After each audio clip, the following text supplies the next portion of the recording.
Fade in, top of a wedding cake, hushed noises of anticipation.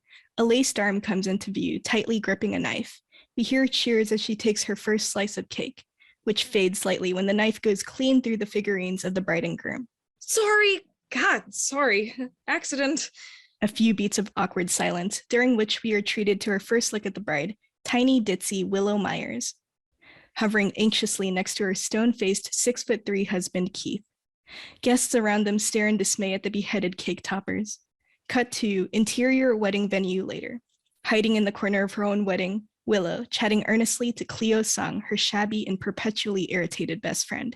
Between Willow's extravagant wedding gown and Cleo's horrific black smock, they stick out like a sore thumb. Neither seems to notice. You don't understand. I practically eviscerated the poor cake toppers. Keith's got beheaded. Good. I know you don't like him, but it's my wedding day. Couldn't you at least try to pretend you're happy for me? Exactly. It is your wedding day. And as your best woman, Bridesmaid. as your bridesmaid, I'm required to give you some advice. Friendly advice. And what's that? You could get divorced in the traditional way, but that'd be a hassle. Might take ages. If you ask me, I'd appeal for an annulment. We could claim you were of unsound mind, which wouldn't even be a lie, considering... I'm not getting divorced. Great, so we're going for an annulment. Have you or have you not consumed any alcoholic beverages in the past 6 weeks? Cleo! What?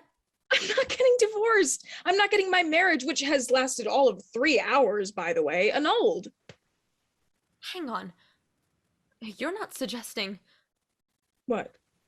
Not sure if I gave you the wrong impression there, Willow, but I don't really think we should resort to murder in this situation. Murder? Cleo! No, listen, I love Keith. I want to spend the rest of my life with him. End of story. So, you really are of unsound mind. You'll warm up to him eventually. Keith is sweet. He's like sheep in wolf's clothing.